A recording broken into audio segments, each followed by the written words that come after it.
ఈ వీడియోలో మీకోసం అయితే బ్యూటిఫుల్ పంచలోహం ఇయర్ రింగ్స్ అండ్ ఉంగరాలు తీసుకొని వచ్చేసాను. అలాగే 3 డేస్ అయిందండి వీడియో చేయక. ఈరోజు చేస్తున్నాను థర్డ్ డే రోజు.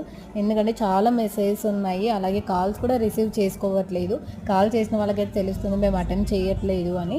కొంతమంది కామెంట్ కూడా చేస్తున్నారు వీళ్ళు రెస్పాండ్ అవ్వట్లేదని. మెయిన్ రెస్పాండ్ అవ్వకపోవడానికి కారణం ఏంటంటే ఏమీ లేదండి, మేము 24 అవర్స్లో 21 అవర్స్ మేము వాట్సాప్లోనే ఉంటున్నాం, బుకింగ్స్ తీసుకుంటున్నాం. బుకింగ్ చేసుకున్న వాళ్ళకి డిలే అవుతుంది, అలా బుక్ చేసుకున్న వాళ్ళకి కూడా తెలుసు మేము ఎంత టైంలో బుక్ చేసుకుంటున్నాము ఎందుకు అన్నది. అలాగే కంగారు పడనక్కర్లేదు, పేమెంట్ చేసిన వాళ్ళైనా బుకింగ్ చేసుకున్న వాళ్ళకి మీకు 1 డే కావచ్చు 2 డేస్లో కాదు, కన్ఫర్మేషన్ బుకింగ్ తీసుకుంటాం. ఇన్ కేస్ ఐటమ్ లేకుంటే రీఫండ్ చేస్తాం. ఈ వీటిలో అయితే మీరు ఎటువంటి టెన్షన్ పడనక్కర్లేదు. అలాగే మన కలెక్షన్స్ నచ్చినట్లయితే లైక్ చేయండి, ఎలా ఉన్నాయి కామెంట్ కూడా చేయండి. ఇలాంటి బ్యూటిఫుల్ కలెక్షన్స్ మిస్ అవ్వకుండా ఉండాలనుకుంటే మన శ్రీ అలంకార ఫ్యాషన్ ఛానల్ని సబ్స్క్రైబ్ చేసుకొని బెల్ సింబల్ని యాక్టివేషన్ చేసుకోండి. నేను పెట్టగానే మీ వరకైతే వీడియో వచ్చేసింది. Thank you so much for ఇంత సపోర్ట్ చేస్తున్నందుకు.